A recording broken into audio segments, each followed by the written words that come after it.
10 years into the future, the Federation Kingdom falls apart. Powerful figures emerge amid chaos. The 5 great sins strike. A blinding light erupts. Wah! Everything falls into ruin. He works to change destiny. The black-haired man becomes the patron to 5 mysterious children, including a white-haired girl and a blonde beast girl, though he wonders where this path will lead. Sitting at his desk, the black-haired man worries that his intervention has already spiraled into something much larger than he ever intended. A former overworked office worker explains how he found himself reborn as a high-ranking noble within a fantasy realm. Despite his high status, the black-haired man realizes he is illiterate in this world and lacks any of the special abilities common to heroes. A massive, glittering feast awaits. After a satisfying meal, the black-haired boy is complimented on his appetite before the maid offers to help him prepare for his evening bath. The young noble looks startled as multiple maids begin massaging him during his bath. He revels in the luxury of his new life, though he admits to himself that he still has no idea where he actually is. The maid informs him that the young masters are returning tomorrow and urges him to rest, prompting him to realize he has no idea who they are. Learning his family name is Palladio, the black-haired man repeats the name in shock, feeling a sudden and ominous sense of dread. He panics in the water as he realizes he has been transported into the world of the dark fantasy game Psychedelia. He remembers playing the game. In the game's lore, he recalls 5 figures known as the Great Sins, including wrath and greed, who eventually bring about total destruction. He remembers how the villains Sloth, Pride, and Obsession complete the group destined to bring about the end of the world. His new family, the Palacio House, is infamous for crime and is destined to be the very first group destroyed when the sins appear. The black-haired man falls to his knees in despair, fully recognizing the dangerous and doomed location he now inhabits. He stands before the massive Palladio estate, lamenting the difficult and dark quest lines associated with his new home. He identifies himself as Alan Palladio, an extra villain and the 3rd son of the house who is destined for a quick ruin. Alan lies stiffly in bed, desperately wishing he could return to his former life as an overworked wage slave rather than face his coming execution. He cries over his fate, realizing that a life of luxury is meaningless if he is scheduled to die in 10 years. He laments being trapped in a body with 0 powers, while other characters in this world enjoy extraordinary gifts. Alan sits up with a new perspective, realizing that his knowledge of the future gives him the unique advantage of a prophet. He decides to take action. Alan resolves to reform the future villains while they are still children to ensure they never become monsters, securing his own peaceful survival. 2 months pass as Alan oversees the rescue of orphans from a horrific human testing facility disguised as an orphanage. His loyal knight, the brown-haired man with an eye patch named Evan, reports that they have left the orphanage's management to a girl named Utia. Alan praises Evan's skills, though his own expression remains stoic and difficult for the knight to interpret. Evan feels unsure if he was actually complimented because Alan's facial expression remains entirely blank. Alan attempts a forced, unsettling smile while expressing his desire to keep working closely with his knight. Alone in his room, Alan struggles with his reflection, noting that his facial muscles don't seem to reflect his internal feelings at all. He considers himself lucky to have hired Evan, a character known for remaining loyal even in a world defined by constant betrayals. Evan questions the true motivation behind saving Utia, and Alan simply confirms that the decision was necessary. Drawing on his long experience as a mercenary, Evan notes that even to him, Utia was clearly no ordinary child. Evan recalls finding several children, including a long-haired girl, locked away behind iron bars in the dungeon. He wondered why the white-haired girl, who possessed immense latent strength, simply allowed herself to remain locked up. Evan suggests it would have been more beneficial to bring the girl to the estate, and Alan agrees that his observation is correct. Alan knows the white-haired girl is destined to sign a contract with an otherworldly being and become the monstrous Sin of Wrath. He feels a sense of triumph, believing that by providing her with a peaceful childhood, he has successfully neutralized a major threat. Alan searches for a believable excuse to explain his mysterious actions to his confused knight. He cryptically tells Evan that it simply isn't the right time yet, leaving the knight even more bewildered by his master's intentions. Alan orders Evan to keep their involvement a secret and to ensure the orphanage is provided with ample funds. He hands Evan a letter intended for Utia, leading the knight to question the importance of the message. Alan explains that he wants to reassure Utia after her trauma, and Evan promises to see that the letter is delivered. Evan rides away on his horse. Alan watches from his window, hoping his letter will reassure Utia. Flashback to game lore, the Archbishop claims his spell will befriend a non-human. The Archbishop attempts to subdue the Sin of Wrath with a sacred chant. Clashing magic and blood splatter illuminate the night under a crimson moon. Transformed into a monster, adult Utia declares it is far too late for intervention. Narrative text explains that in the original game, all attempts to calm her failed. Alan stretches comfortably, deciding to move on to his next target. He contemplates the absurdity of using religious quotes to befriend monsters. Alan admits that it is difficult to understand the complex thought processes of villains. Young Utia stands alone, quietly staring at her letter. Evan observes the girl, noting her lack of emotion and unbelievable mana levels. The girl asks if Alan sent the letter, catching Evan off guard. Emitting a powerful red aura, the girl demands to know why Alan rejected her. Evan is stunned as the girl manifests an advanced form of mana. An intense pressure fills the air as the night trembles before her power. Evan nervously claims it isn't the right time, and the girl accepts his answer. Reading the familiar quote, the girl smiles and feels a secret connection. The girl declares she understands while her aura sends chills through the air. Under a blood-red moon, young Utia is revealed as the future Bloody Queen. Alan rests in bed, satisfied that he has successfully extended his last man. The young noble sleeps peacefully tonight. A sudden cascade of books falls on Alan's head in the library. Evan reports they rescued the second child while Alan searches for clues. Alan asks if the child was treated kindly as Evan describes the rescuer. Tonio, the arrogant second son of the family, enters with a mocking grin. Tonio insults Alan for being illiterate while pinning him to the floor. Alan wonders how his original self handled his brother's constant bullying. Trying to avoid conflict, Alan offers to leave the library to his brother. Tonio cruelly steps on Alan's head, asking if he knows his place. A cold voice calls the brothers insects and orders them to stop. Leo Palladio, the family's eldest son, orders his brothers to get lost. Leo insults Tonio's drug habit and demands he leave while Alan crawls away. Narrative text notes the family's power is greater than Alan initially thought. The elder brothers are fighting for control of the family's criminal underworld. Alan cowers, terrified of interfering with his dangerous and powerful brothers. Evan comforts Alan as the boy resolves to play the weakling. Alan collapses on a couch, and Evan notes the rescued child is unusual. Alan is physically and mentally exhausted from his complex schemes. Evan is puzzled how Alan found a secret bioexperiment facility. The knight observes Alan's struggle to keep his composure after the confrontation. Alan confirms he sent the second child to the orphanage for safety. Alan thinks that the rescued child is actually a cataclysmic threat. Narrative panels describe the Callian Kingdom as the center of the world. Narrative text reveals the child saved from the market is a game boss. Deus Macallion is shown imprisoned behind bars with multiple eyes watching him. He became the sin of sloth after enduring extreme abuse in slavery. Abstract bloody visuals represent the cruelty found within the game's story. Sloth stands over a field of corpses. Alan shivers while drinking tea, recalling Sloth's graphic and terrifying history. Alan sips his tea while Evan reports that they have successfully sent the second child to the orphanage. Alan admits that he included some friendly small talk in his latest letter to Utia. Alan explains that he instructed Utia to care for the slightly sick child he sent her rat. A young, dark-haired boy stands alone in a silent, shimmering void. Footsteps sound as someone approaches the boy and tells him that he is broken. A scarred hand twitches as the mysterious voice notes the traces of a dark power on his skin. Utia gazes at the boy and asks if the black goat was responsible for his state. Utia smiles warmly and offers her congratulations because the great moon has chosen him. Utia unleashes a swirl of energy and urges the boy to let his full potential be unleashed. Under the full moon, Utia promises the boy that loyalty to his master will lead to his revenge. A massive pillar of violet light erupts as the boy's journey for vengeance begins. Holding her letter, the adult Utia smiles and decides it is time to send her first reply to Alan. Utia finishes the letter under the moonlight, closing it with a light and casual greeting. The library's peace is shattered by a sudden loud bang as Evan bursts in, shouting about big trouble. Evan sweats as he corrects himself after nearly calling the second young master scum in front of Alan. Alan looks up from his books with a startled expression, asking his knight what has happened. Alan stands over Tonio's broken body, shocked that his brother has already met his end. A large group of mourners gathers around a lone coffin during a formal funeral service. Count Palladio sits between two women and is addressed as my lord as he ignores the ceremony. The Count complains of boredom and hunger while Alan reflects on how messed up his family truly is. Staring at Tonio's body, Alan realizes this death is a departure from his memories of the game. Alan recalls a vision of Leo celebrating Tonio's murder to secure his place as the rightful heir. Leo smiles wickedly behind Alan, who suspects his eldest brother is the true culprit of the crime. Alan stands silently by the coffin and keeps his arms crossed, maintaining his stoic facade. The mansion remains quiet as the succession problem is solved and Leo absorbs the illegal drug business. Alan and Evan enjoy a quiet tea service in the sun-drenched parlor. Alan believes that his ongoing correspondence with Utia will be highly beneficial for his future plans. Alan smiles while reading about the children's hobbies, thinking they are actually good kids. Evan notes that sponsorship for the small orphanage has increased, which Alan considers a good thing. Evan points to a document and reports that the Information Guild has finally found a crucial clue.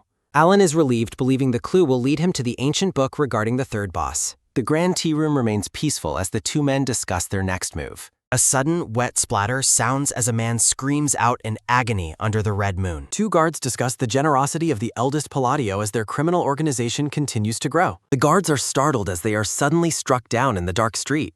A man begs for help as he is impaled, while a blonde woman with an eye patch watches coldly. A sharp, quick whoosh sounds as a blade slices through the night air. More guards are brutally dispatched in a flurry of strikes as they cry out in terror. A cloaked figure stands over the bodies and remarks that the puppet show was enjoyable. The figure manipulates violet strings on his fingers, noting there is more to report to his master. The adult Deus asks Utia if there is any point in slaughtering these people. Utia asks if he pities the drug manufacturers while they stand among the fallen guards. Swirling purple energy surrounds the pair as they work to create space for their master's return. Utia smiles and insists that they cannot let the place be shabby for their lord's arrival.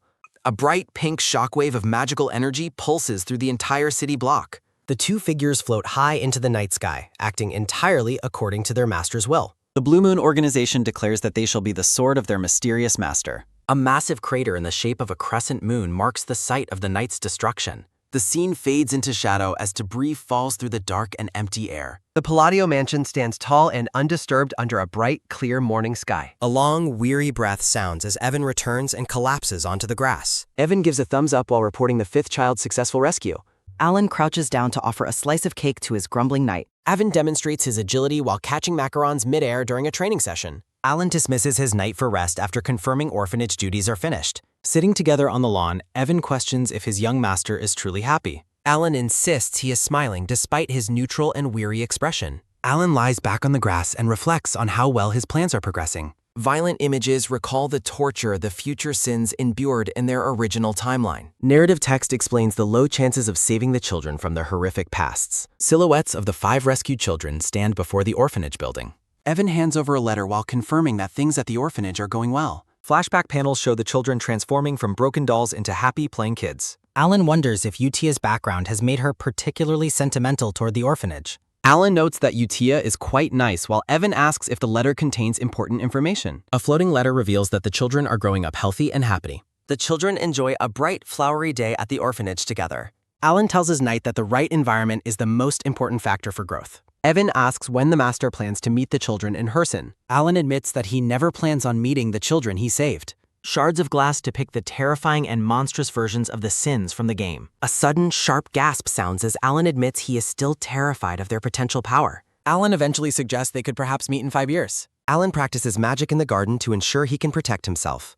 Evan asks if the master has heard of a new group called the Blue Moon. Evan explains the organization has recently become famous for hunting down criminal rings. Alan likes the idea of cleaning up trash but assumes the group will vanish soon. The knight mockingly sticks out his tongue while noting the group even kills nobles.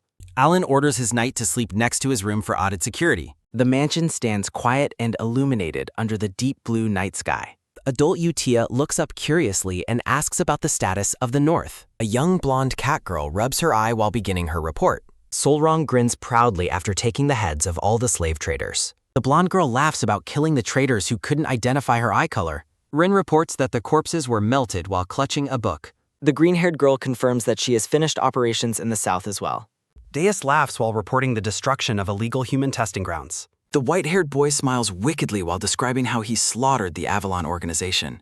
A thought bubble declares that everything will go according to his will. The servants of the Great Moon declare their reason for existence. The Blue Moon organization stands united under the leadership of the red-eyed woman. Utia notes that a problem has appeared despite their perfect progress. Deus presents a dangerous written order he found while cleaning up the southern gangs. Utia stares in shock as she reads the contents of the secret document.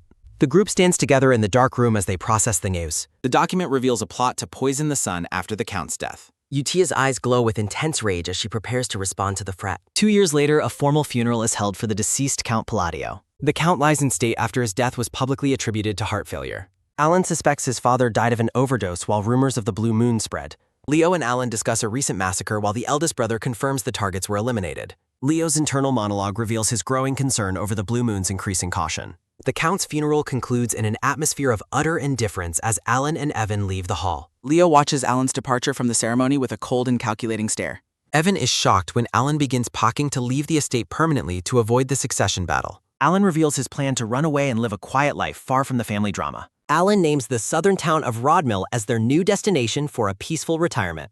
The carriage departs the estate under the warm glow of the setting sun. A soft, quick swoosh sounds as Leo watches Alan's carriage disappear into the distance from his balcony. A quick hot sizzle sounds as an egg and bread cook in a pan for breakfast. Alan expertly flips French toast while enjoying his newfound freedom in the kitchen. 3 days later, Alan and Evan settle into their quiet life in the southern villa. Alan is horrified and confused to find himself back at the manor for his brother's unexpected funeral. A deep, heavy sigh sounds as Alan realizes the timeline of his brother's death has drastically shifted. Alan observes that Tonio was killed by a precise stab to Bahat. Looking at the coffin, Alan questions who could have managed to kill his brother. A sharp, terrified shriek sounds as a servant recoils in extreme fear when Alan addresses him. Alan is baffled by the pervasive fear and panic the estate staff shows toward him. Evan rushes through the fearful crowd to reach Alan's side.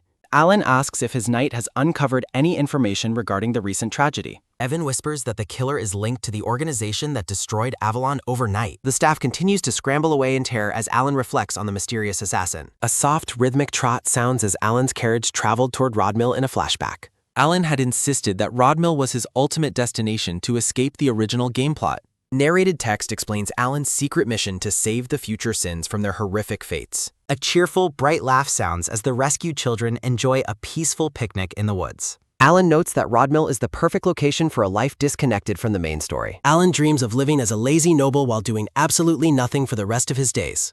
Evan mocks Alan's serious expression, knowing his master just wants to avoid being bothered. A quick, faint swoosh sounds as Leo debates whether to kill Alan before he reaches the border. Leo reveals his original plan to eventually poison Alan after their father's death. Hearing that Alan is leaving for the border quietly, Leo decides he no longer needs to kill him. A light, rhythmic top sounds as Leo considers the failure of the Avalon organization's operations. A quick, soft top sounds as Leo admits that Alan's simple existence is what truly bothers him. Leo commands his subordinate, Almond, to follow the departing carriage. Almond asks for clarification on whether he should kill the target, confirming his role as an assassin. A sharp, heavy breath sounds as Leo gets irritated by his subordinate's sudden questioning. A sudden, wet splatter sounds as Leo is unexpectedly impaled through the chest from behind. The assassin reveals his true identity as Hidan, a loyal member of the Blue Moon organization. Narrated text explains that the Blue Moon moves according to the creed of the Red Moon. Hidan's eyes glow with intensity as he recalls his oath to eliminate anyone who harms his master. A sudden, sharp slice sounds as Hidan delivers a fatal finishing blow to Leo. Hidan mocks Leo for taking 2 years to finally reveal his intent to murder Alan.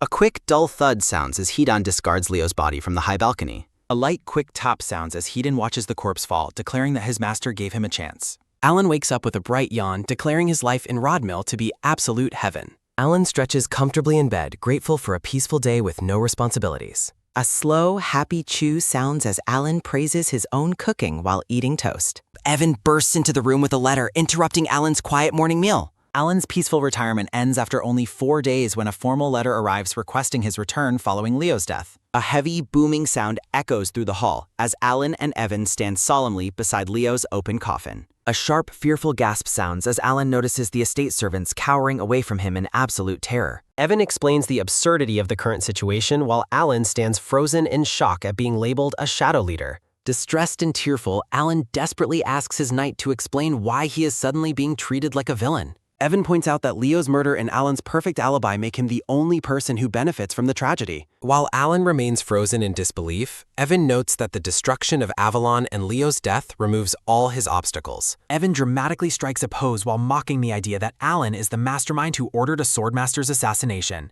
A long, weary breath sounds as Alan sits in frustration, wondering how he could possibly begin to fix this mess. A sudden, quick rustle sounds as Alan asks if the Blue Moon organization could be responsible for the recent killings. Shaking his head, Evan reveals that the Information Guild has confirmed the Blue Moon was not involved in the incident. Evan explains that the Blue Moon leaves distinctive marks instead of bodies, whereas the Avalon members were killed by swords. A sharp, cold shiver sounds as Alan realizes his reputation as a ruthless killer has effectively opened a road to hell. Alan reflects on the fact that the Blue Moon shouldn't even exist yet, leaving the identity of the killers a total mystery. Yudia stands in the shadows, her hand to her chin as she thoughtfully contemplates their next move. A soft, eerie whistle sounds as Renee confirms that no evidence or traces were left behind at the scene of the slaughter. A quick, sharp swoosh sounds as Solrong enthusiastically swings her blade while confirming that her mission was also a complete success. Grinning wickedly while holding a bloody dagger, the cockerel laughs about the fact that she left nothing but corpses behind. Glowing with a faint purple light, Deus stands amidst spectral wings while reporting the number of remaining Avalon soldiers. A sudden, heavy slice sounds as Hedon grins proudly while describing how he effortlessly cut all his enemies in half. Utia's red eyes glow with a terrifying intensity as she declares the progress of their bloody work to be perfect. Narrated text explains that the entire organization was turned to dust in just 5 days of relentless, secret violence. Utia questions Hedon about the perfection of their cleanup, sensing that something might have been overlooked during the massacre. Hedon presents a document linking the Altia dukedom to Avalon, revealing a hidden web of corruption among the high-ranking nobility. Staring at the folder in silence, Utia processes the weight of the information regarding the families that targeted her master. A sharp, crackling sound fills the air as Utia's eyes burn with rage while she prepares to issue a lethal order. Hedon promises to handle the situation quietly while the other children stand ready to strike in the name of the moon. A soft, happy sip sounds as Alan enjoys a drink on the balcony, unaware of the chaos his followers are causing. Utia's expression hardens with murderous intent as she reiterates that her subordinates already know what she expects of them. The children of the Blue Moon stand united in the darkness, their powerful auras radiating a sense of absolute loyalty and danger. Hedon smirks confidently as he grips his massive sword, eager to eliminate the next threat to his master's peace. A slow, calm exhale sounds as Utia closes her eyes, masking the intense bloodlust she feels toward those who targeted Alan. Utia questions Renee about the reliability of their information guild to ensure their involvement remains a secret from the master. A quick paper rustle sounds as Solrang playfully waves a document, while Renee remains focused on her ledger of kills. Deus levitates several reports with magic while asking if he should continue monitoring the movements of the various noble guilds. A sudden cold snap sounds as Utia warns that news of their unauthorized actions must never reach Alan's ears. Deus notes that since Alan's family attacked first, the response wasn't in order but a necessary act of protection. Looking up with a cold and vacant stare, Deus declares that they are merely swords who must not think for themselves.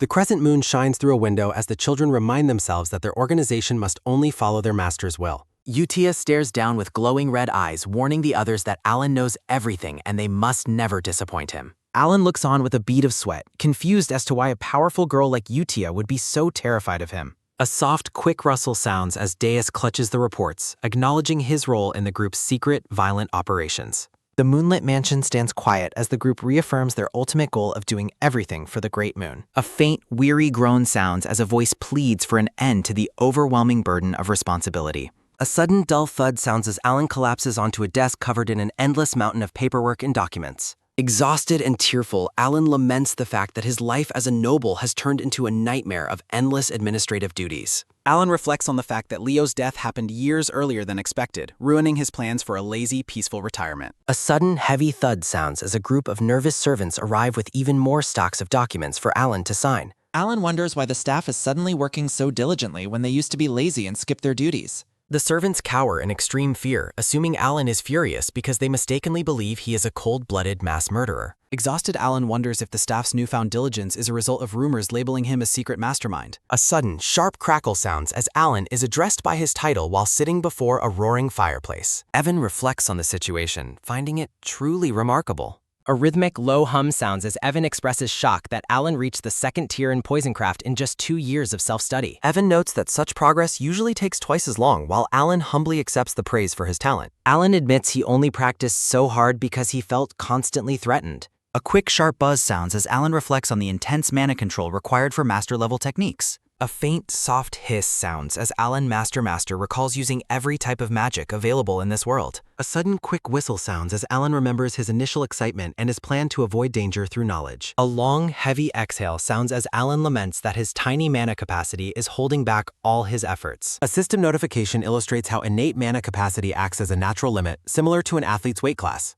Alan stands dejected, realizing that no amount of training can overcome his physical limitations. A light, quick snap sounds as Evan presents an invitation to a ball, interrupting Alan's somber thoughts. Alan looks up with a curious expression, taking interest in the new development. A soft, rhythmic trot sounds as Alan arrives at the social event dressed in fine noble attire. Alan already feels drained by the stifling atmosphere of the high society gathering. Narrated text explains the function of the aristocratic ball as Alan contemplates his upcoming promotion to Count. Alan decides to use the event for networking, though Evan is more interested in the buffet. A sharp, cold shiver sounds as the other guests hurriedly clear a path, terrified of the black-haired man. A sudden, sharp gasp sounds as a guest flees in terror just from hearing Alan's voice. A quick, light rustle sounds as the crowd continues to scramble away, leaving the duo alone. Evan mockingly tells Alan not to be upset, while Alan claims the rejection doesn't bother him. A soft, quick tap sounds as Alan dismisses his knight to handle the social situation alone. A heavy, booming sound echoes as Alan reflects on the poor reputation of his family and the disdain of the other nobles. A sudden, light splash sounds as Alan picks up a drink, focused on his hidden objective. Alan is intrigued by the unique aroma of the regional wine while a noblewoman watches him from a distance. A quick, sharp hum sounds as Alan gives a creepy smile while thinking about how much he enjoys the scent of the drink. A sudden, sharp breath sounds as the woman is paralyzed with fear by Alan's unintentional death glare. A quick, heavy thud sounds as the woman sprints away, screaming that she will fulfill his demand for the wine immediately. Alan is baffled by the misunderstanding as the other guests whisper about his supposed blackmailing tactics. A light, happy chuckle sounds as Evan enjoys the chaos while Alan tries to convince himself the girl was just shy. A slow, steady chew sounds as Evan lists the valuable gifts nobles are preparing for Alan out of fear. A long, weary breath sounds as Alan realizes rumors about him killing his brothers have destroyed his social standing. A soft, eerie whistle sounds as the guests continue to cluster far away from him. Alan decides to seek some peace on the balcony while a red-haired woman keeps a watchful eye on him. The red-haired woman observes Alan with a look of quiet calculation. A long, low sigh sounds as Alan stands alone in the moonlight, regretting his ruined retirement. A sudden, soft voice sounds as a mysterious individual approaches Alan and asks for a moment of his time. A quick, faint rustle sounds as Alan turns in surprise, shocked that anyone would actually speak to him. A sudden, dull thud sounds as Alan focuses on the visitor stepping out from the shadows. Alan is taken aback by the identity of the person standing before him. A young girl with green eyes and a green dress stands on the balcony looking apprehensive. A sharp, cold shiver sounds as Alan recognizes her connection to the notorious Altia family. Narrated text identifies the Altia family as a powerful and dangerous group known as the Northern Troublemakers. Alan realizes that this girl must be far more dangerous than she appears. Alan searches his memory, confused as to why this girl was never mentioned in the original game. The brown-haired girl drops her formalities and desperately asks Alan to lend her his strength. A heavy, booming sound echoes as the girl is dwarfed by Alan's overwhelming and dark presence. A sudden, sharp gasp sounds as the girl confesses that she is about to be assassinated. Looking up with wide, pleading eyes, the girl reiterates her plea for protection against her impending death. Alan listens as the girl explains she was protected as a mistress's daughter, but her father's health failed and her sisters intend to murder her. A mutual downfall situation unfolds. Alan realizes her absence from the game means she died early while she continues her plea. A sudden, sharp breath sounds as Alan rejects her request for help. Alan turns away as she desperately offers half her family's fortune for survival. Alan sympathizes but knows he lacks the power rumors suggest and refuses to offer false hope. The girl stands alone in despair. A long, weary sigh sounds as Alan regains his composure. Alan wishes her luck while departing. He hopes she finds a reliable ally. Watching from the shadows, a subordinate notes the Altia daughter's approach to the master. Subordinates discuss intelligence confirming the girl is the only Altia not connected to Avalon. They decide to follow orders and eliminate the rest of the Altia family while keeping the truth from Alan. Alan moves through the ballroom, watched by hidden eyes. Alan wonders why he is avoided until a red-haired woman greets her. He hopes for a normal social interaction. Alan recognizes her as a major player from his past gaming knowledge. He suspects anyone approaching him first is likely trouble. The red-haired woman asks if Alan recognizes her. Alan acknowledges her widespread fame. Lore describes the 3 great shadow players of the kingdom. The powerful regional troublemakers are listed. Kalia, the eldest daughter of Count Sinonia, questions her own fame. Alan is terrified by her family's criminal nature. Kalia gracefully accepts his acknowledgement. A sudden sharp hum sounds as she proposes a deeper conversation. A sudden sharp gasp sounds as Alan makes a hasty excuse to leave. A light, quick snap sounds as Kalia finds him consistent with his rumors. Kalia bids him farewell, leaving Alan confused. She disappears back into the crowd. Alan ponders her mysterious words. Cloaked figures confirm the containment of local information.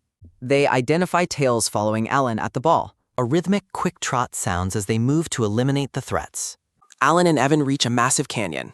Alan celebrates finding his true objective. He admits the ball was merely a pretext for visiting this labyrinth. The Labyrinth of Whispers map appears. Solving riddles leads to powerful artifacts. Alan relies on his extensive game knowledge to navigate. He marvels at the entrance's skill. Evan is baffled by Alan's specific knowledge of the area. A heavy, booming sound echoes as Alan enters with a sinister grin. A sudden, sharp scream sounds as a monster is crushed. A quick, heavy thud sounds as blood spatters. A sudden, sharp sounds as Evan reacts to the deadly traps. A heavy, booming sound echoes as puzzles are solved. Alan observes a mysterious glowing feather. Evan reflects on his inability to predict Alan's varied missions over 4 years. A sudden, sharp scream sounds as Alan successfully triggers a mechanism. Evan justifies his loyalty to his mysterious master. A long, weary breath sounds as Evan questions Alan's current plan. Alan struggles with the chamber's grisly reality. The duo enters a magnificent treasure vault. Alan targets a specific black ring. Evan worries about Alan's strange priorities. Alan celebrates his victory through game knowledge. Stone golems wait inside the canyon. Evan prepares for a desperate defense. Alan surprisingly volunteers to take charge. Evan urges a retreat over confrontation. A golem spear begins to glow. The atmosphere grows heavy with mana. Evan fears Alan's magic is insufficient. Alan activates the artifact's hidden power. Mana surges through the black ring. A massive energy burst consumes the area. Smoke clears to reveal a Mord. An ancient voice addresses the hero. The entity demands Alan state his terms. Alan realizes the voice is sentient. The artifact's true name, the Kirs. Restrictions are exchanged for forbidden power. A long, weary breath sounds as Alan begins his first declaration. Alan vows to perform ancient hand signs. The void asks for his desire.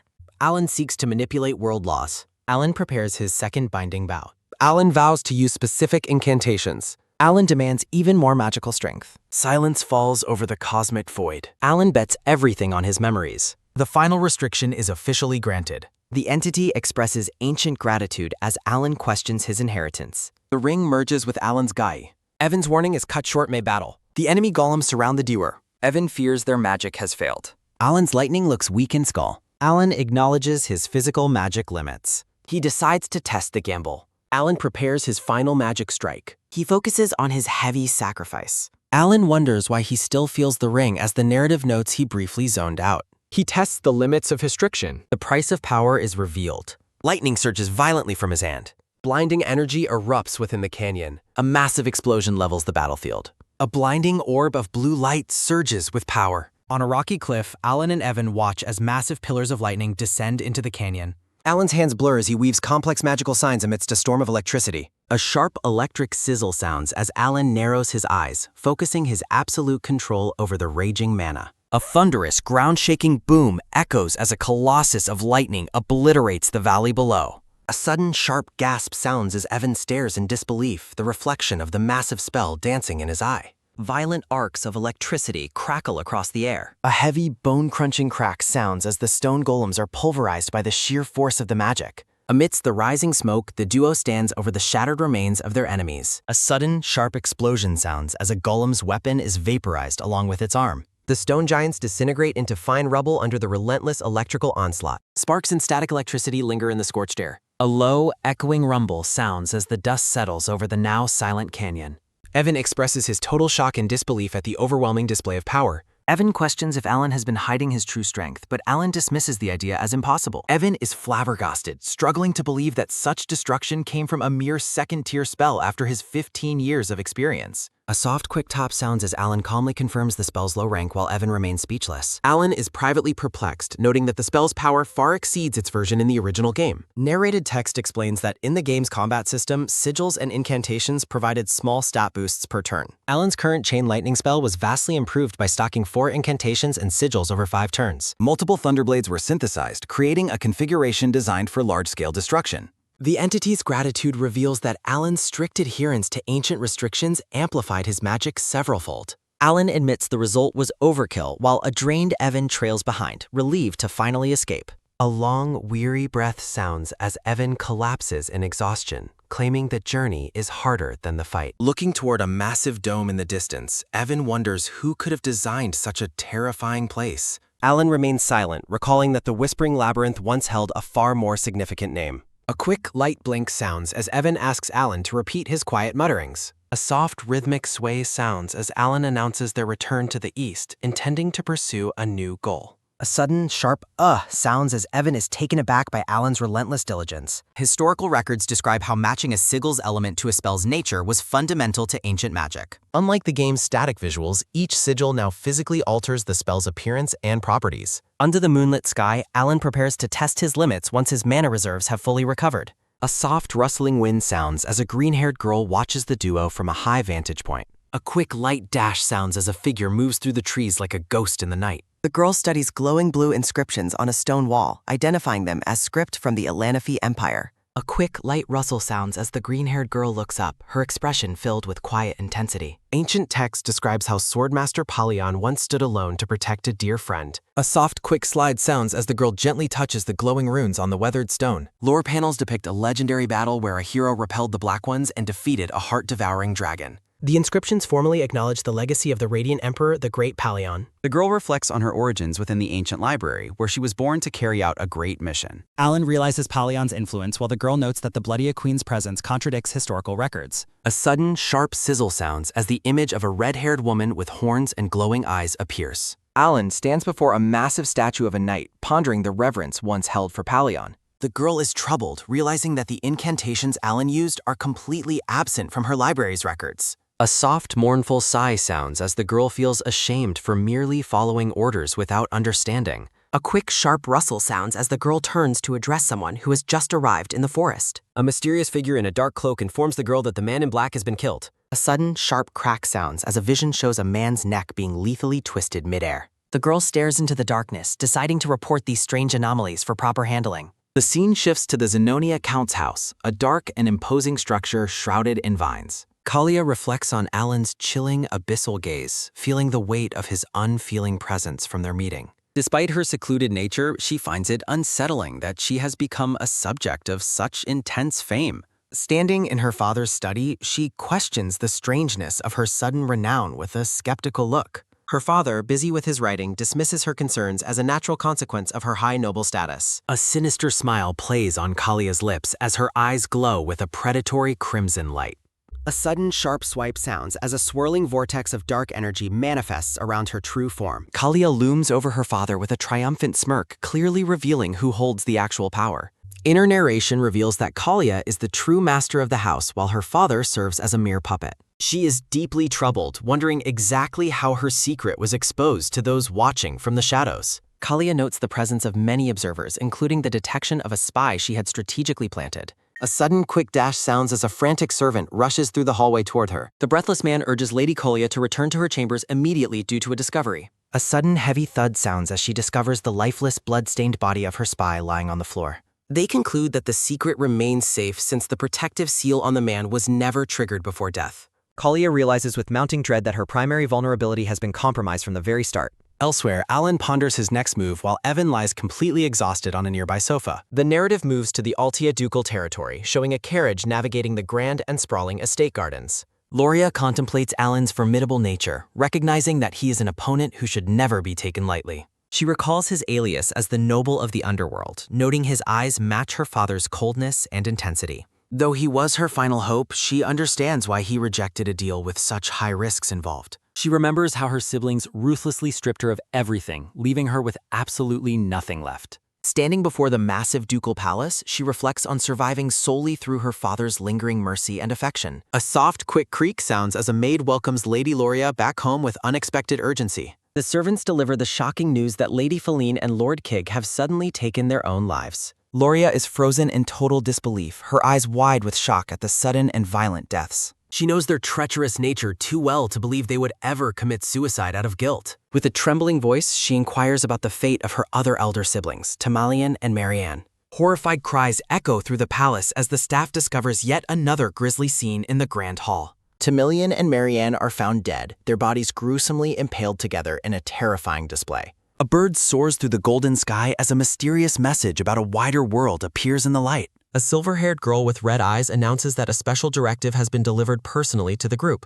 Alan and his companions receive their letters, including the eye-patch-wearing Evan and several other loyal followers. A soft, quick crinkle sounds as the group members eagerly inspect their new assignments with varying expressions. Loria stands in the shadows, discovering a cryptic note left behind amidst the tragic crime scene. A quick, light dash sounds as a dark figure moves with incredible speed across the palace rooftop. A white-haired man looks down with a cold smile, confirming that his targets have been successfully eliminated. A sudden, sharp whistle sounds as a powerful gust of wind sweeps over the silent castle grounds. Loria gasps in terror, finally realizing the terrifying and calculated implication of Alan's previous words. She perceives him as a patient predator who has finally decided to seize control of the situation. The image of Alan looms in her mind, marking him as the true shadow manipulating the nobility's fate. The full weight of his warning finally sinks in, leaving her trembling with fear and realization. She is overcome with horror, questioning what kind of monstrous entity she has tethered herself to for power.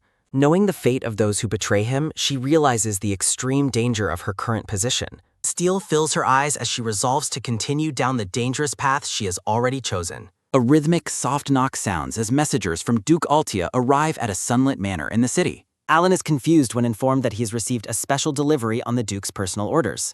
Evan is amazed, identifying the gift as an incredibly rare and expensive bottle of vintage Cernox wine. Alan reads the attached card and realizes Loria prepared this gift, feeling a sudden pang of guilt. He questions the delivery's intent while the messenger confirms it was hand-delivered by order of the Duke. Alan is stunned to learn that Loria, the youngest, has somehow ascended to the position of Duke of Altia. Loria sits at a desk under the night sky, confirmed by narration to have officially become the new Duke of Altia. A soft, tired breath sounds as Loria stretches at her desk, noting that 2 months have passed in a chaotic blur. Standing in the center of her new office, Loria reflects on the time when she was strictly forbidden from even entering this room. Recalling the gruesome scene of her siblings' deaths, Loria takes satisfaction in having successfully avoided all suspicion from the public. She attributes her safety to her alibi at the ball, even though her own secret organization was completely annihilated by her rivals. Surrounded by blades, Loria remembers the moment she felt she had truly lost everything in her desperate struggle for survival.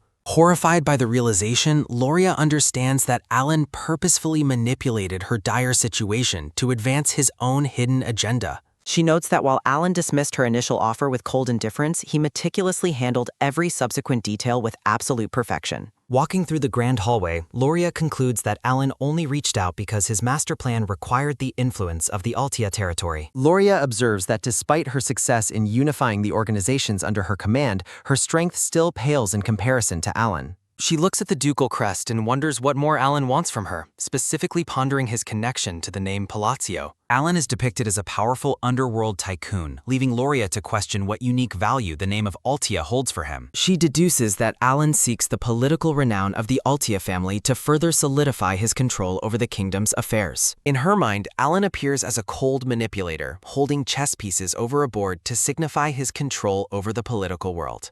Loria stands alone in a gallery of family portraits, dwarfed by the massive scale of her new responsibilities and heritage. Turning her attention toward the dark night sky, Loria resolves to focus entirely on the immediate tasks required of a duke. Gazing at a portrait, she remains certain that her mysterious noble benefactor will be reaching out to contact her very soon. Loria's expression remains resolute as she prepares herself for the dangerous partnership she has forged with the noble of the underworld. A dark-haired man in a formal suit announces his departure while Alan and Evan remain deep in conversation behind the desk. Alan finds it incredibly strange that Loria is now a duke after being under death threats, while Evan watches him with confusion. The scene shifts to an expansive view of the snowy estate gardens, emphasizing the isolation and grandeur of the noble household. Alan walks through the corridors of his manor, his mind clearly occupied by the shifting political landscape and the unexpected news. Evan catches up to Alan and asks if he should be called a count now, which Alan admits he can technically use. Alan privately reflects that becoming a count was never part of his plan for a peaceful life of travel and good food. Despite his initial reluctance, Alan admits to himself that he has actually begun to enjoy the various perks that come with nobility.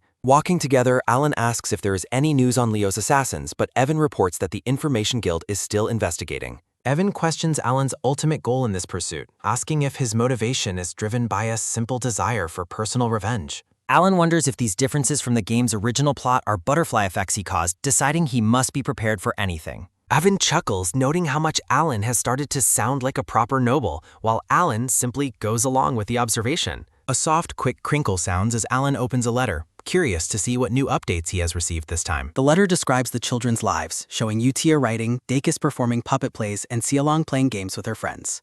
The report continues by showing Ryan and Radon working together in the gardens, having developed a genuine interest in the hobby. Alan smiles warmly at the report, feeling like a proud father as he watches the children grow through his secret financial sponsorship. Suddenly curious, Alan asks Evan how old those children are now, causing Evan to react with slight surprise at the question. Evan explains that most of the children Alan personally rescued are now old enough to leave the orphanage and enter society. A sudden, sharp splash of color surrounds the 5 children as Evan reminds Alan that he was the one who saved them. Alan watches a mental image of the children bowing respectfully, realizing that it might finally be time to let them go. Evan is skeptical, asking if Alan didn't keep those sickly children close for a reason, but Alan says they've grown up well. Narrated text explains that each game boss had specific traits, identifying Utia as having a legendary talent for faith. Profiles for the other 4 bosses appear, listing Deus for swordsmanship, Ryan for research, Seolang for combat, and Rodin for leadership. Alan excitedly throws his paperwork into the air, certain that his plan to place each child in a strategic position is perfect. He decides that since he already planned on it, he will send each of them a special gift to mark their new beginnings. The golden light of sunset fades over the snowy manor as Alan finalizes his latest schemes to influence the future. A sudden, sharp snort sounds as Evan wakes up from a nap while Alan celebrates his finished plan in the background. Evan bids Alan farewell with a grin, while Alan hopes that his latest moves will eventually grant him some sort of bonus. Ryan, Radon, Deus, and Seolang gather together, surprised that Alan has sent them each a set of individual orders for the first time.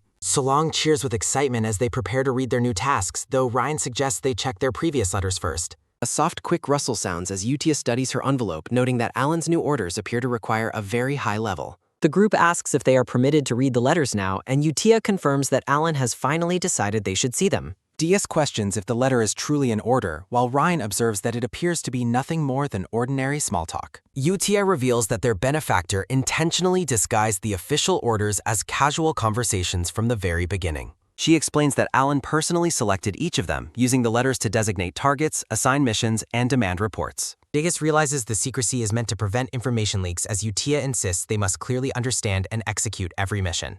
Seolang questions why they use letters instead of magic communicators, but Utia reminds them their only duty is to follow orders. Observing her absolute devotion, Deus is struck by the chillingly steadfast trust Utia places in their mysterious patron. The group gathers in a dim storage room filled with wooden crates to finalize their plans before departing. Diaz is assigned to travel to the Nation of Knights, Caliburn, while Seolang expresses her dislike for her mission to a desert colony. Radin prepares to head to the entertainment city of Roxas as Ryan is tasked with investigating the Maze City Larthania. Utia accepts her mission to the Holy Kingdom Rosario with a serene and confident expression. A mental command emphasizes that their specific roles and tasks are all clearly written within their individual letters.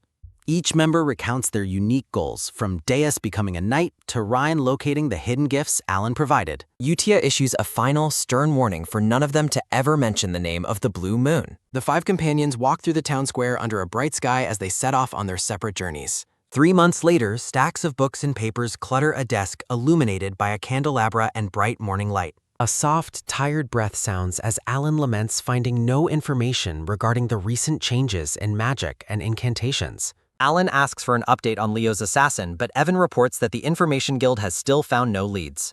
Alan reflects on the growing butterfly effect he caused by saving the 5 children who were destined for darkness. He considers Loria, who was supposed to die but instead became a duke and rapidly expanded her underworld influence. Fearing the danger of uncovering a deadly secret, Alan decides to halt all investigations into the mysterious assassin. He understands that in this world, ignorance is bliss, because very few things can escape the network of the Information Guild. Alan worries that if his attempts to take precautions lead to his own death, his efforts will have been meaningless. He believes that secret organizations will not harm him as long as he avoids meddling in their affairs. Evan informs Alan that Deus was recently appointed as a knight in Caliburn, prompting Alan to offer a polite congratulations. Alan is stunned when Evan adds that Deus has already founded an entire knight order of his own. He deduces that Deus must have reached at least an expert level of swordsmanship to achieve such a feat. Rumors circulate that the world will see its 5th Master Knight in less than 10 years due to Deus's talent. Alan feels a surge of pride while discussing the legendary swords of Caliburn with the eye patch-wearing Evan.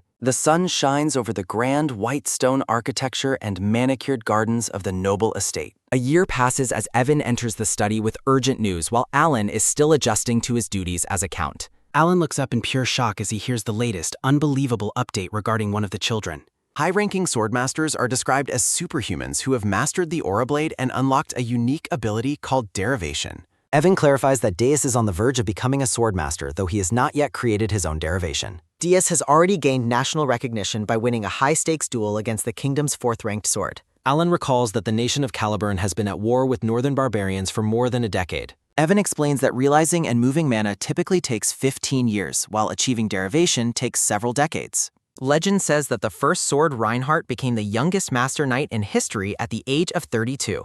A system notification highlights Reinhardt as a legendary warrior who has wielded his blade since the age of 5.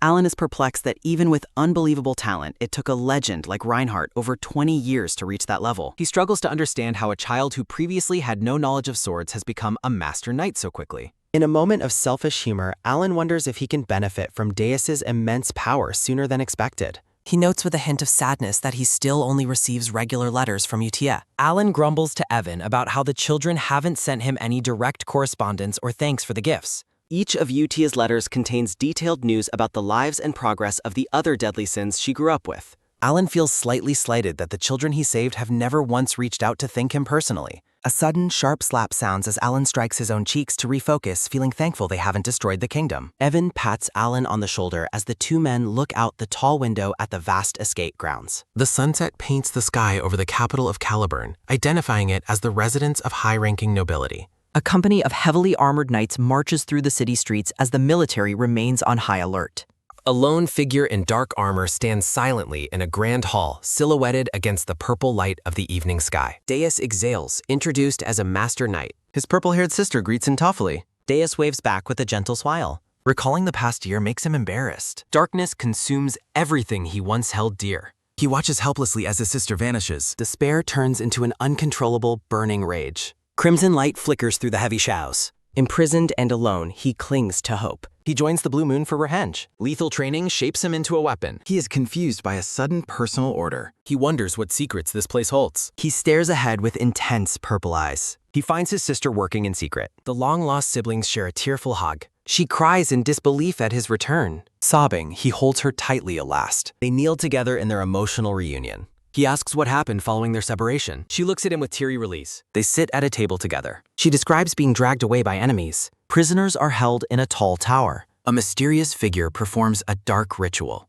Magical incantations begin to shape the air. A chaotic power threatens to collapse everything. Raw energy gradually gains a specific purpose. A brilliant, fleeting bloom of light erupts. The boy channels a powerful magic skull. A pillar of blue light pierces skyward. He realizes the specific sequence of magical phrases is vital. He notes that starting with collapse led to failure. Shock washes over his face at their fault. He notices onlookers watching his display. Kalia recognizes the magic, while the dark-haired boy wonders about her presence. The gray-haired man exclaims that such magic is only for the highest-tier mages. The boy is stunned to be compared to the highest levels of magic. A king claims the boy's talent as a tip describes knightly orders. A sudden, sharp roar sounds as the air is torn by a loud quah. His sister is torn away by shadows. Dark magic pulls her into the abyss. A brave warrior fights the encroaching darkness. He slashes through the shadows to save her. A mercenary named Yeben rescued the Gaul. She describes receiving continuous support in Masson. A note from Alon Palatio guarantees their safety. She expresses her profound gratitude for her benefactor. He processes the weight of her words. He wonders how his secret past was discovered. The pale moon watches over her. He finally understands the complex puzzle. Deus reflects on Utia's unwavering role as a tool for their master, wondering if she ever thinks for herself. He realizes his own naivete as he enters the room to find the sister he once thought was lost. Looking at his companions, Deus realizes that Alan had foreseen everything and provided them with vital clues. He sheds a tear, understanding that Alan intended to help the child left to survive alone. His sister looks up in shock, her voice trembling as she recognizes him. He comforts her with a head pat, acknowledging that their master showed mercy where others would not. He stands ready for his pestiny. They share a quiet, peaceful meal. Her joy radiates in the sunlight. Utia looks on with a grim resolve, confident that the reasons for her loyalty will eventually be clear. The written order to become a knight confirms his path was deliberate, proving his devotion isn't blind faith. His purple eyes glow with intensity. Knights stand guard under the moon. An army prepares for a mission. The knights stand in formation as their leader declares the start of an expedition for the eclipse. The magical sword pulses with power. He raises the blade against darkness. A company marches through frozen peeps. Alan relaxes in the courtyard, musing about how much his charges have grown over the years. A soft, quick rustle sounds as the wind turns pages. Alan frantically scrambles to catch his papers as a sudden breeze scatters his research notes. He vows to be more organized while reflecting on his intensive and messy research into magical phrases. He analyzes the properties of refraction. Alan demonstrates that refraction increases the area of effect of a completed magic spell. His notes detail how repulsion alters the form and trajectory of a projectile mid-flight. He explains that blue light acts as a powerful amplifier for simultaneous parallel magic. Linear diffraction allows for critical penetration. The application of these specialized phrases results in a devastating and precise critical hit. Alan notes the strict limitations of these phrases, warning that a single mistake will cause the spell to fail. He finds it enjoyable to rediscover forgotten concepts like the ancient phrases of Babylonia for his self-defense. After 2 months of intense study, Alan prepares to test the results of his electrical magic experiments. He prepares to channel magical energy. By intentionally disrupting the center of a manosphere, he triggers a controlled and powerful electrical shock. He considers the raw magic useless. A stabilizing force creates a fixation. He combines the forces to compress the magical energy into a far more potent and concentrated form. The scene shifts to the Palladio reception hour. Loria remains tense, knowing that her visit to the estate has deep strategic importance. She aims to confirm Alan's true intentions and use his power to deliver a blow to her enemies. Alan evaluates the sinister influence over the estate and the strength of the organization protecting its inhabitants.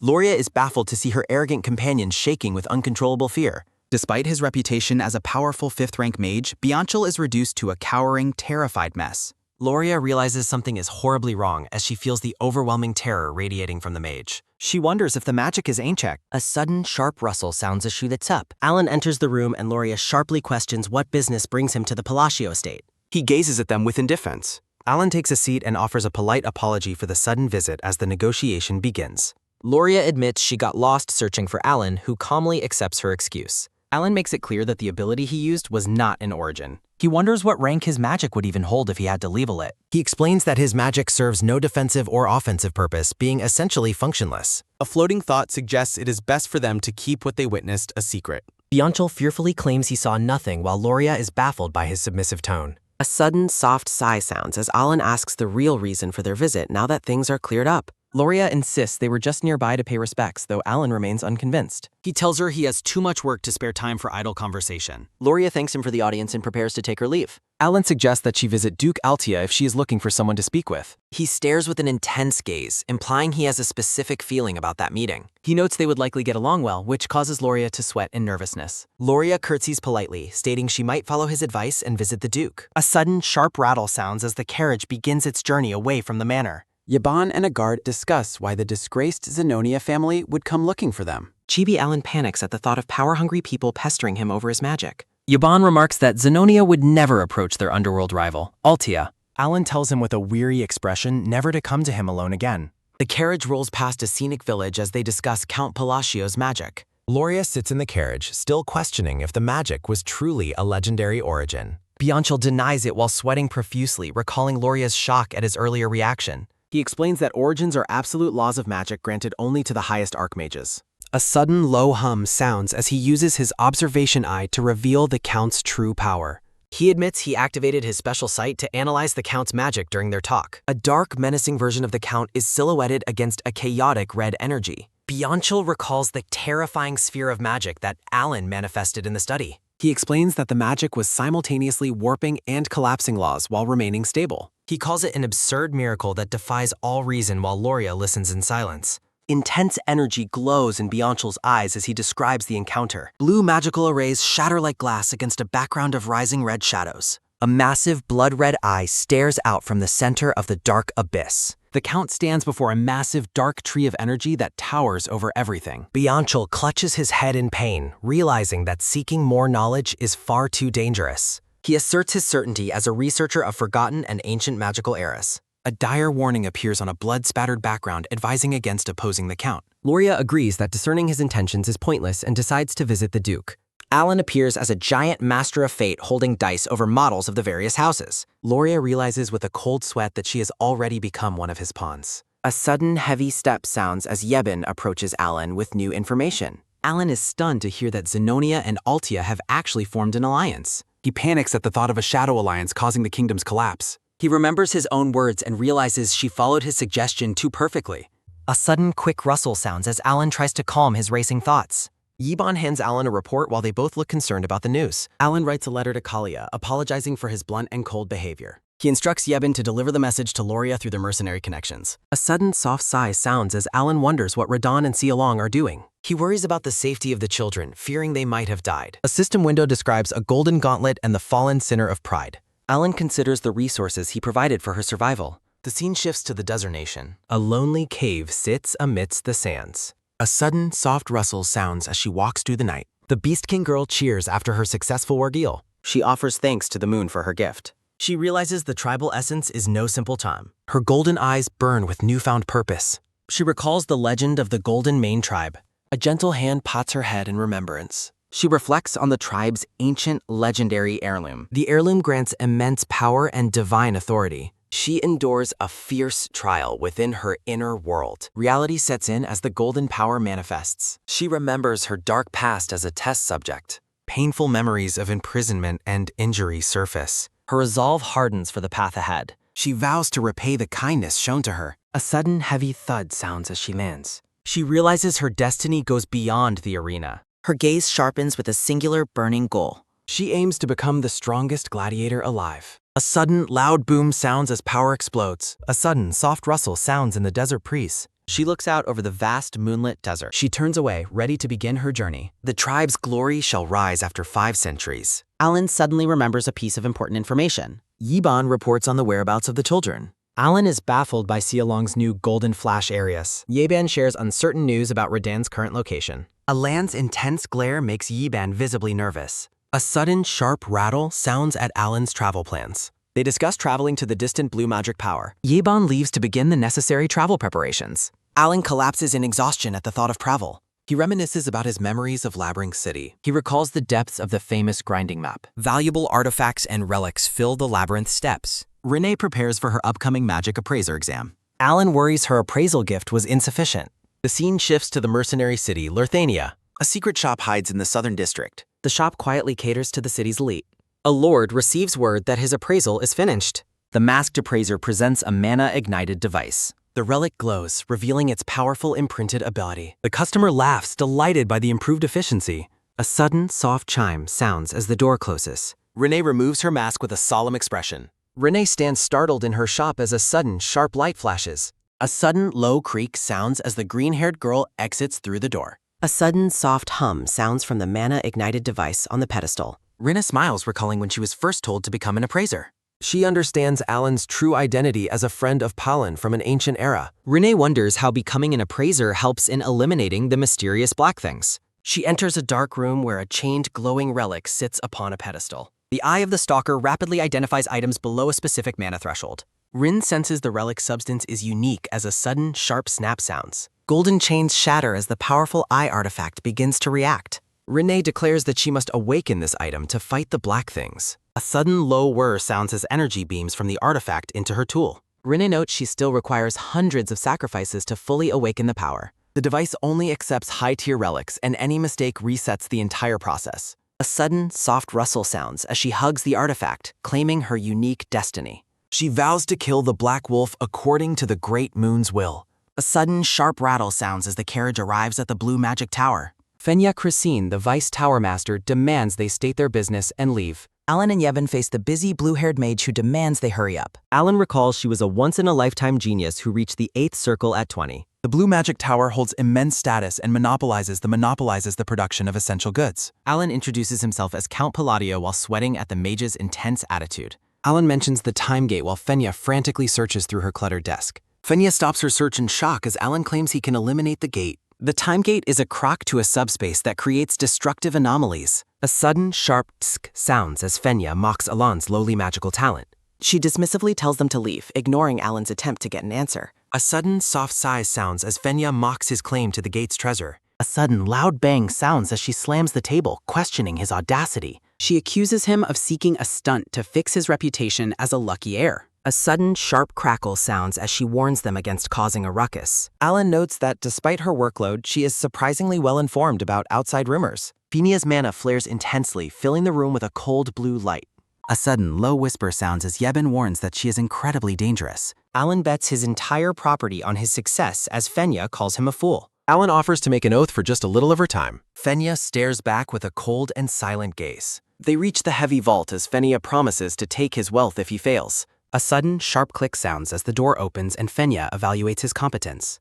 After listening to him, she is convinced Alan is merely an incompetent, lucky man. She finds his second circle magical talent pathetic compared to his inhumane atmosphere. Research shows the gate disappears naturally after 3 months, making his offer seem pointless. Alan stands before a massive crack in the floor, emitting pillars of blue light. Fenya tells him to leave if he cannot perform as Alan prepares himself. Fenya is shocked to see him use his hand as a primal magic medium. A sudden soft rustle sounds as she prepares to order him to leave. A sudden massive boom sounds as the entire room begins to fracture. Fenya is gripped by terror as she realizes she cannot move her body. A sudden low hum sounds as she realizes everything in the room has stopped. A sudden heavy thud sounds as a giant red eye opens in the abyss. Alan stands silhouetted against a chaotic swirl of red energy. A massive, blood-red eye pulses with an intense, terrifying power. Fenya gazes into the crushing red abyss as energy crackles around her.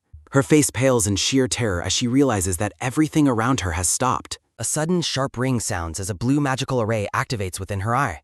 Complex blueprints appear, declaring that something unknown is seeing through its essence. Shifting magical gears attempt to decode a truth that is described as simple. Fenya trembles as she is warned to cut off her dangerous thoughts or face ruin like a poisoned chalice. A giant red phantom hand reaches out from the dark center of the abyss. The ethereal red fingers loom over Fenya as she recoils in absolute terror. Looking at Alan's cold back, Fenya pales and thinks that she understands his silent demand. The massive red eye in the abyss slowly blinks shut as the pressure peaks. The red energy dissipates as Fenya's vision clears and her eye returns to normal. A massive blue ritual circle glows brilliantly on the ceiling of the Grand Hall. Fenya stands visibly shaken while Alan remains perfectly composed in the quiet room. Alan handles a black bracelet and states that he can do this easily with special items and methods, specifically the relic Sharon provided. Alan wonders if his convincing spell worked while Fenya remains frozen in shock behind him. Fenya stammers that she won't tell anyone, while Alan suspiciously notes her expression and wonders if his bluff failed. Fenya frantically promises to keep the secret and remain silent while Alan walks away. Alan looks confused by her sudden, intense change in behavior. A sudden, heavy step sounds as Alan tells Yubin it is time to leave, but Fenya begs them to wait. Fenya presents a case of blue mana recovery potions she made and pleads with Alan to take them. Alan is stunned to receive top-grade, handcrafted potions from the Vice Tower Lord herself. Fenya asks if he likes them while Alan recalls the astronomical price and almost chokes at the thought.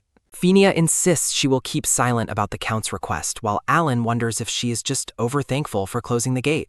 Fenya dizzily offers to make a formal mana oath as Alan is baffled by her extreme reaction to a mere secret. Alan realizes she is clearly misunderstanding the situation, but remains silent. A sudden low hum sounds as a blue magical circle erupts on the floor between them. Magical blue chains manifest, binding the two together in a solemn, unbreakable oath. Fenya cheers that she keeps her promises well, while Alan laments that she shows no sign of clearing up the misunderstanding. Inside the carriage, Yibin asks if the primitive-looking artifact is the gate's treasure and if its performance is good. Alan examines the bracelet and asserts that it is something he absolutely needs for his plans. He is relieved to have secured the Seal of the Unholy One, a gem that absorbs and stores atmospheric mana. A sudden, soft hum sounds from the bracelet as Alan notes its capacity is more than enough for his mana hole. Alan sighs at having a body with less mana than a support item, but reminds himself his goal is research, not fighting. Alan settles into his seat with a nod while Yeban watches him in silence. Fenya bows repeatedly and tells them to go in, while Alan finds her sudden politeness very strange. Alan clarifies he is only a second circle wizard, and Fenya enthusiastically agrees, making him wonder if she is mocking him. Alan feels uneasy recalling a similar reaction from Kalia and the Duke in the past. He decides it is fine since he likely won't see any of them ever again. They enjoy the peaceful weather as the journey continues through the bright afternoon. The carriage rolls smoothly across the lush green countryside. They arrive at the grand mountain estate belonging to Duke Altia. Zenonia is greeted and offered a comfortable stay as she sits with Tiu. Altia smiles, holding her cup and saying she is mostly just happy to see Zenonia. They agree that avoiding talk of class is convenient and praise Count Palacio's astonishing foresight once again. Altia reflects on following his advice and quickly understanding his true intention. A sudden soft rustle sounds as the two women stroll through the moonlit garden while chatting. They acknowledge that their alliance was built entirely on Count Palladio's command, regardless of the reason. Alan stands silhouetted before a massive house crest featuring a wide eye above a golden chalice. The alliance between Zenonia and Octiana settles into place as political rivalries fade. Altia questions Zenonia's early visit, only to learn that Alan used a letter as an excuse. Zenonia carefully examines the letter sent by the Count. Zenonia suspects a hidden scheme within what appears to be a standard apology letter. Altia agrees that they should discuss the potential motives behind his message. Zenonia points out that the letter mentions nobles from opposing political factions.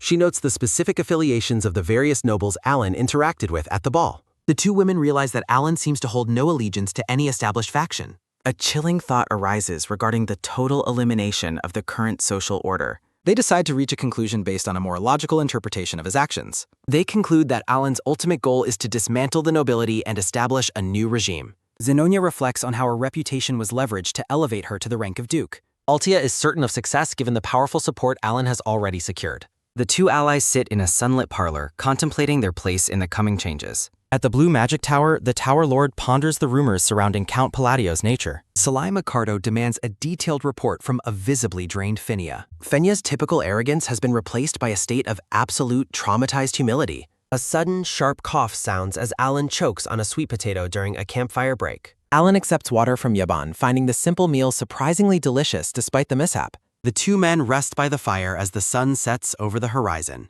A sudden heavy chime sounds from the tower as night falls and a mysterious figure walks. A sudden, soft rustle sounds as Sharon smiles, looking down with a predatory gaze. The white-haired nun stands in a field of lilies, her crimson eyes gleaming with secret intent. A guide explains that the insight eye is an elite trait typically awakened at the 6th circle. The majestic Blue Magic Tower stands tall against a clear morning sky. Salam notes with surprise that the presence of the time gate has vanished entirely. He finds Fenia slumped at her desk, having dutifully completed all her assigned tasks. Salam becomes worried by her lack of temper, finding her sudden compliance very strange. He recalls how her immense talent previously made her unbearably arrogant and dismissive. She was known for making new recruits cry, having done so dozens of times. Salam previously believed she would only learn modesty upon reaching the 7th circle of magic. He tries to be comforting, wondering if the workload during his absence was too much for her. Fenia remains in a daze, her pride completely shattered by her encounter with Alan.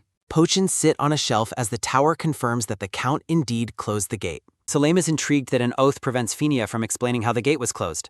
Fenia remains vague, asserting that there are no further details she can share. Salim is delighted that she was humbled by what he assumes is incomprehensible origin magic. The Tower Lord develops a keen interest in the mysterious Count Palladio of the Asteria Kingdom. A sudden, massive boom sounds as the ground beneath the practice area fractures violently. Alan is satisfied with his research progress, enabled by his increased mana capacity. He meticulously documents new rules for arranging magical phrases to avoid failure. A sudden, sharp tisk sounds as Alan ponders the complexities of phrase positioning. Yiben observes that Alan's magical power seems to grow exponentially with every demonstration. He notes that Alan's current output far exceeds the standards of a typical 2nd circle mage. Alan examines a massive crater, noting that basic gravity magic should not have such force. He questions if his rapid growth is real or merely an illusion of his current condition. His proficiency increases daily, moving from clumsy attempts to intricate magical precision. He successfully uses a refined trigger word to ignite a lamp with perfect efficiency. Alan charts his findings, discovering how fine-tuning arrangements yields gradual power increases. Alan remains skeptical of his own power as Yeban arrives with a letter from Utia. Yiben asks if Alan is going back inside, and Alan explains he has reached his magic limit for the day. Alan ponders the sudden increase in his magical power, wondering if it is a compensatory reward for a curse. He considers the nature of Eastern curse rituals, but concludes it is unlikely since no one from the East is near. As they walk through the corridor, Alan considers if he is receiving divine faith. He quickly dismisses the idea as illogical for account of a small, ignored kingdom. Alan decides to put the mystery aside and move forward, hoping no negative consequences arise. The scene transitions to the moonlit capital of Rional within the Holy Kingdom of Rosario. It is the white city of Chironia, where the people worship the goddess of the moon and peace. A man in silver armor approaches a woman in white robes within the East Prayer House. The armored man greets the white-haired woman as Sisker. The woman, Utia, returns the greeting to Sir Loke and asks after his well-being. Loke observes that she holds a low rank and lacks the formal sash of holy grace. Despite her rank, Loke bows and reports that they saved many lives and children from the local villages. Utia smiles, telling him that he is the one who truly performed the good deeds. Loke insists he is forever grateful to her for teaching him when he was ignorant and lost. Sir Loke looks ahead with a somber expression as he reflects on his past. He recalls spending 20 years in despair because he could not feel any divine power. A sudden sharp ring sounds as a sword clatters onto the training ground. Loke sits defeated on the ground until Utia approaches him in the moonlight. She encourages him to try having faith in the moon if there is something he desires. Utia promises that he will understand the truth once he actually follows her advice. A sudden, powerful whoosh sounds as Loke miraculously manifests divine power through his sword. Loke recalls his joy but admits he felt guilty for choosing faith in the moon over goddess Chironia. He lived with the constant fear that he had stepped onto a path of heresy. However, the holy artifacts in his hands continued to shine, proving his divine power was real. In the present, Lok asks Utia why she specifically told him to believe in the moon. Utia explains that while faith is invisible, it is easier to draw strength from something that physically exists. Utia gazes toward the night sky, mentioning the moon with a knowing smile. She promises that the moon will always be there to guide and stay with him. Lok realizes her intent, understanding that the goddess is fundamentally linked to the moon itself. Utia confirms this is a way to help doubtful humans find absolute certainty in their beliefs. Lok bows deeply in gratitude, thanking her from the bottom of his heart for her guidance. Utia invites him to join her in prayer as a way to express his gratitude. Utia states that she is happy to pray with him repeatedly as long as he desires it. Sir Lok places his hand over his heart in a respectful salute. A sudden soft rustle sounds as Utia smiles, her crimson eyes gleaming with a secret intent. A sudden heavy creak sounds as the massive doors to the chapel slowly swing open. A sudden quick tap sounds as Utia's boots click against the stone floor of the aisle. The interior of the chapel is bathed in a soft purple light as devotees wait in the pews. Utia stands before the altar and calls for the congregation to begin their prayer. The massive full moon hangs over the spire of the temple in the clear night. Utia Blutia is revealed as a sister of the Holy Kingdom Rosario, praying fervently to the great moon. A sudden soft rustle sounds as Yeban checks the mailbox, noting a letter has arrived. Alan sits at his desk in his study, looking exhausted by his recent efforts. He sighs while reading the letter, noting that it contains nothing but mundane details of daily life. Alan laments that only Utia writes to him, while the others he helped remain silent. He reasons that since he is a complete stranger to them, it makes sense they would view him as just a nice man. Alan reminds himself that his mission was simply to guide them away from destroying the world. He notes that despite her heavy workload, Utia is the only one who writes to him regularly. Alan sheds a tear while joking that only his eldest child acknowledges his hard work, insisting he is fine. Alan is startled at his desk when Yebin suddenly approaches and asks if he is busy. Yebin reports that he has received urgent information regarding the children from the Information Guild. Alan reacts with absolute shock when Yeban informs him that one of the boys has become a pirate. As Alan asks for more details, he envisions Radan happily announcing his new life of piracy. Sitting in the parlor, Yeban explains that there are many rumors surrounding Solrang and Deus. Solrang stands triumphantly over a fallen foe, having achieved a massive winning streak toward her new title. Alan notes with concern that she is catching up to the record held by the legendary Lion King. A vision of the Lion King appears, depicting a massive white-haired warrior battling a colossal sea serpent. Alan reflects on the military strength of the colony, worried that Selrong is destined to surpass everyone there.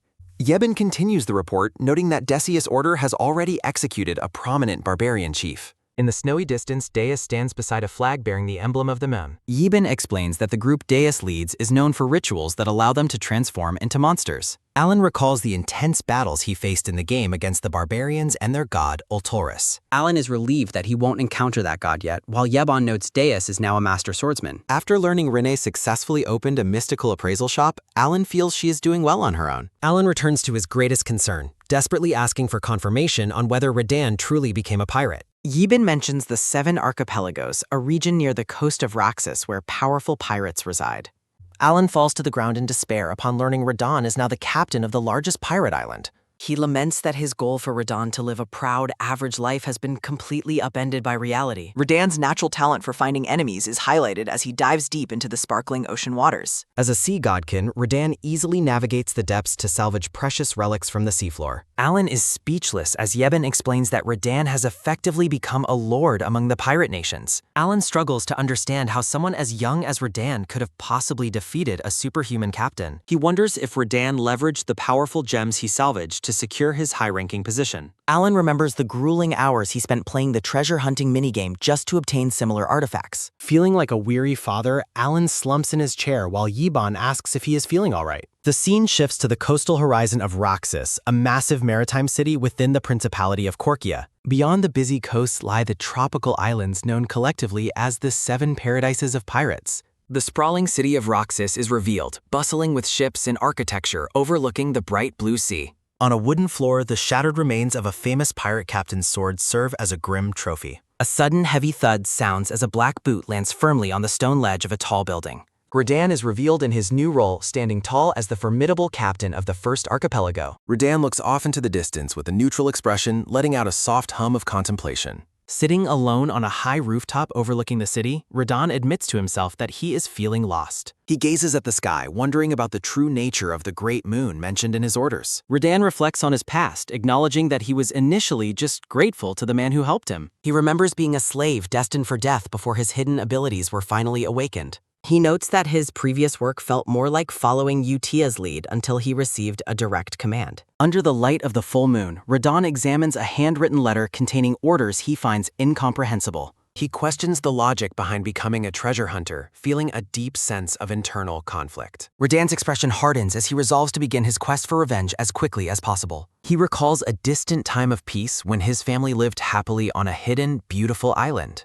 That peace was shattered when shadowy hands descended upon their home, bringing destruction and fear. Radon is haunted by the memory of hunters slaughtering his parents after they had barely managed to escape. The trauma continues as he remembers being captured and sold into a life of brutal slavery. The young boy stares in horror, his life changed forever by the violence he witnessed that day. In the present, Radon stands on a grassy cliff at dusk, looking out over the water toward a distant city. He decides that for now he will at least make it appear as though he is following his current orders. Fireworks suddenly illuminate the night sky above a ship, drawing Radon's attention to the noisy celebration. Radon notices a wall of wanted posters, including his own, as he prepares for whatever comes next. The pirate ship comes alive at night with celebration and drinking as glowing lanterns drift through the salt air. A scarred pirate captain boasts to his crew that only the chosen can receive the Heavenly King's protection through their wealth. Radon's eyes burn with a cold blue light as he reflects on finally discovering the people responsible for his parents' deaths. He realizes that the title of Heavenly King is nothing more than a web of lies woven for a deceptive purpose. The grim reality of the pirate's power is revealed, showing a sacred ritual that requires using parts of a sea godkin's body. Through this horrific process, a person can forcibly receive the divine power granted by the sea god Clead.